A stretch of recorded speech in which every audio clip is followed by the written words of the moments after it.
the Simark Services UK presentation. We're going to continue our theme of leading on from escort position number 1 now. And the next technique that we're going to show you is called the hammerlock, what we refer to as the hammerlock. It's been called the hammerlock and bar, it's been called the arm entanglement, but we've known it for the last 20 odd years as the hammerlock. Okay, so we're going to start from escort position number 1 again.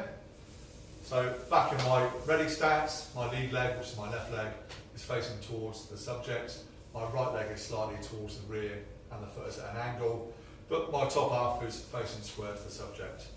My right hand is taken just below the bone and on the top of the hand here. My left hand is on the back of the tricep, and this is where we're going to lead the subject from escort position number 1. So this time around, I'm going to show you a technique called the hammerlock, as I've already mentioned. So it goes through the same techniques as we used for the hammerlock, where we're going to use the rotation of the arm to aid us in effecting the technique. So again, we're going to try and lead Mark out from the venue. It becomes a bit of resistance, and this is when it's key that we very quickly realise that he's becoming resistant, and we get the roll of the arm on in good time to allow us to effect the technique. So he's going to kick off a little bit or put the resistance up. So we're then going to rotate. The arm is already demonstrated down to this position here, whether it's the roll of the shoulder, using the tricep, the clothing, whatever it is that we've already showed you, and what is comfortable for you. But for me, I'm going to take control of the back of the tricep. From here then, without letting go of my right hand on his wrist, all I want to do is to break this arm, not literally, but to get a bend in it. So with my left arm now, I'm going to come onto the back of Mark's tricep. And at the same time as coming onto the back of Mark's tricep, what I want to do is roll this arm into my arm. So if you just watch, I'll try and make it a bit more clearer as we go through the demonstration. So I'm going to keep my left arm on the top of Mark's tricep, and all I'm going to do then is pass this hand into the crease of my elbow.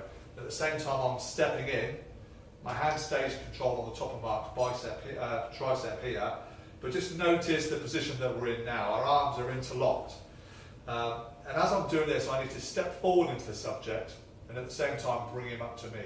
So you can achieve this in a couple of ways. As I step in, I'm going to tighten all this up, push this elbow down into my stomach. Just go back slightly, Mark. So from this position again, when I step in, I need to get control with my other hand.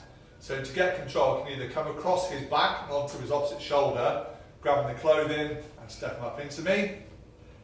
Or, if we just go back to this position again, Mark, we can, in some circumstances, just take control of the chin, and by rolling the chin away from us, again, step up.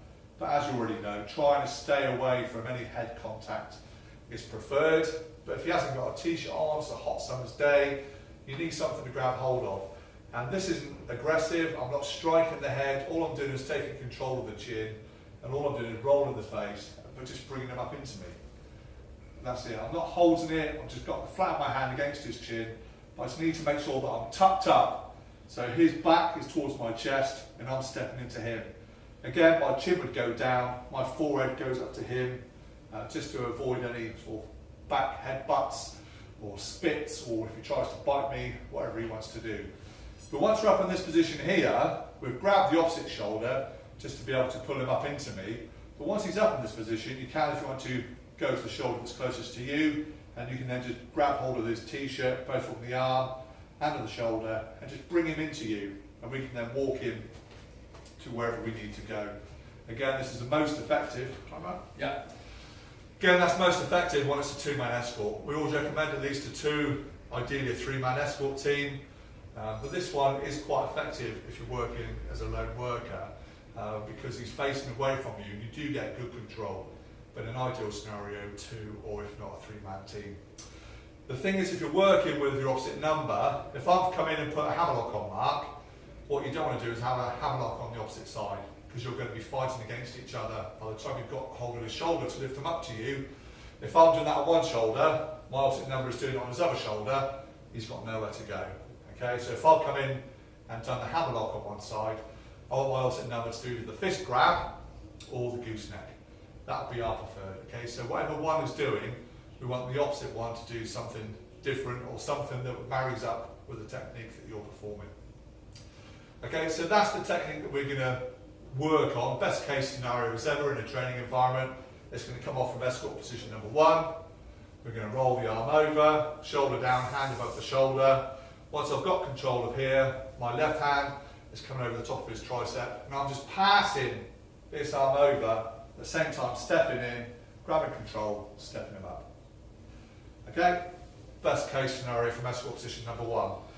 If it's already in a situation where he's engrossed with somebody else, or he's having a conversation with my opposite number, he's becoming aggressive, he's in the middle of a fight, if I can see a gap, same as we've done with the gooseneck, if I can see a gap, we can go and bypass escort position number 1, where we can just come in, control the arm, and have the same effect.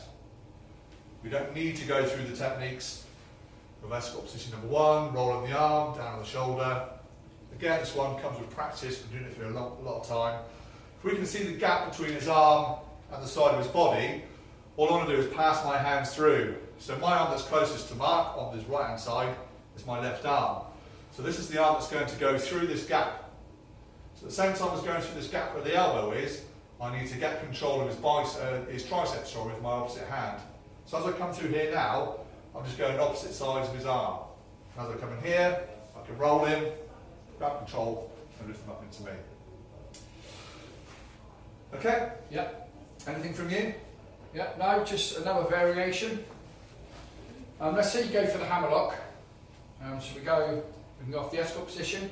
Let's say you go for the hammerlock, and you turn, rotate the shoulder, and you get confused. You think, well, it's got to pass through. How am I going to get it? Even if you miss it, the important thing is footwork. I mean, Simon mentioned earlier, getting the right stance. From here, if I don't get this on quick enough and get close, Simon can roll forwards on that shoulder and just pull straight out. Yeah, same again. Let's say if we get it from this stand, if there's loads of different ways, I can grab the tricep, I can pull him into me.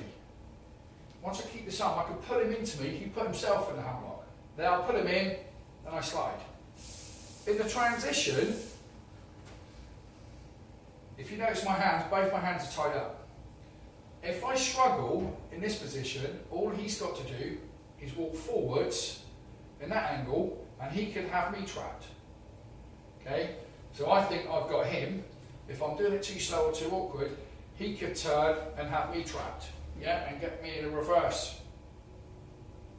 So it's imperative that once you come in, just realise that your arm is now locked in his arm. It's very awkward to do it spaced away. Everything's key, getting your body next to their body. That's what gives you the control. If I come in here, like I say, he could lock my arm. If he goes to move his arm,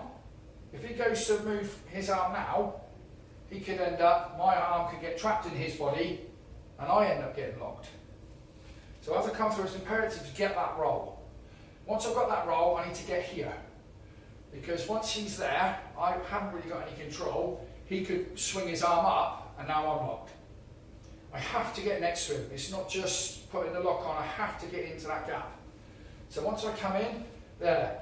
As soon as I initiate the bend and he's over, I need to get into this gap here.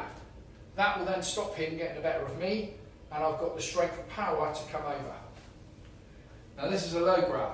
A low grab can be fine, just to hold it, even if I hold the back or grab the thumb, and I hold just a variation of the hammerlock. The lock's still on, or figure of 4 arm lock, whatever it is you want to call it.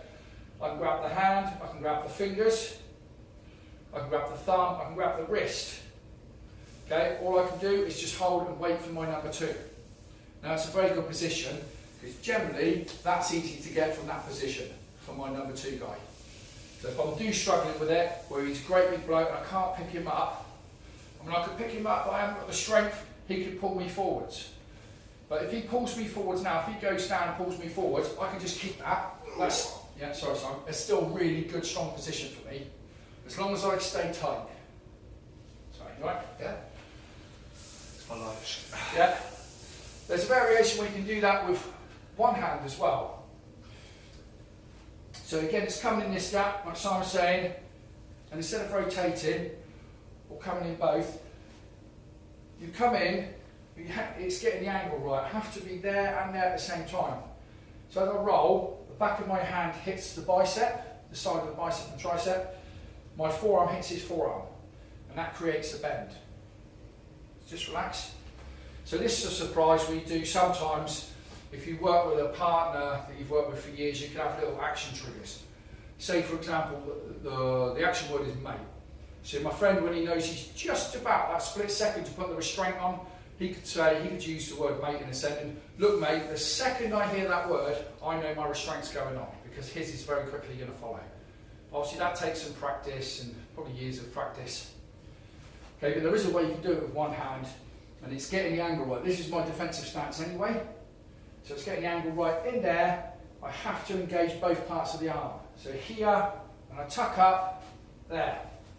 Once that's on, then I need to get in close, take control. Or if he's really aggressive, you could just use your hand on the back of the head and just move him down. Okay? Okay? Yep.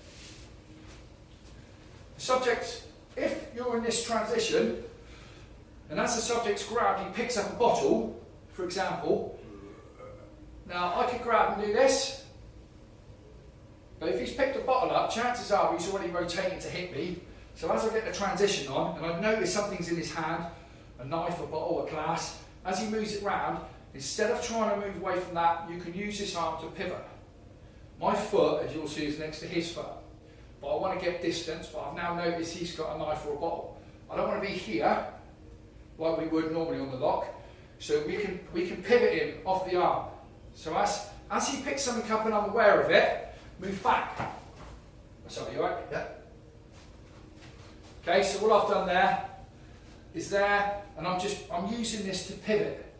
So as soon as I see an arm come through, I use that arm to pivot, and I just swing it. It's nice and easy for me, it's hard for him. Again, if he goes to grab, and the pivot, you're against the wall, you can't pivot. As he's attempting to grab, then you can do this. So like we said earlier, you just bend, as the arm comes through, as soon as you notice something, just hard, hit down to the floor. That arm will go to the floor to defend himself, because otherwise his face is going to hit the floor. Okay, mate? Yeah. So any arm movement on the other side, obviously your number two should take control of that. But if you can't, for whatever reason, you either spin from here, you can stand up and spin. Here, by spinning all you do is rotate your feet. You engage your hips, that will engage his hips. Okay? I won't do anything other than move my foot around. So I'm just going to use my hips, watch what happens to his body. Okay? Sorry. It's ridiculously easy, you don't need any pressure at all.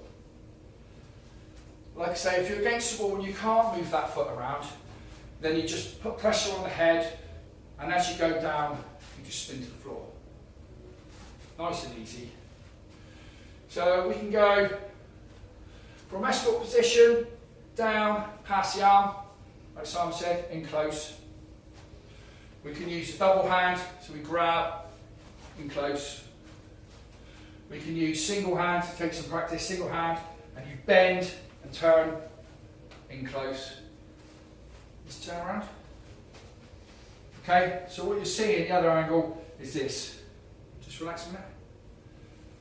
So that's all you're seeing. I'm going to move my arm, and that's all we're looking for. My arm's in there and over there. That's it. That's all it is. My hammerlock goes wrong, and I can't quite get that on. Just grab something. Yeah. Even that is a lock. But I've got to watch out, you could hit my groin or something like that. So be aware. Obviously we're hoping for a number two. Oppo number two. If I have to move because he's gone and I'm reacting and I step back, still grab the thumb and put pressure on the shoulder. If then I need to regain, then I come in, protect myself, and then all I do is just manipulate the fingers and pull the arm. Yeah? Then I can then manoeuvre the arm again if I want. Or we go back to escort position. If I can get back in there, even if I keep my arm there, I'll get back in there and use this arm to put pressure on his shoulder until we get in a better position. Yeah? Okay? Anything else you want to say? Hammerlock? No, I don't think so. Don't give too many of our secrets away. Oh, yeah. Shh. That's it, till the next video. Thanks for watching. Thank you.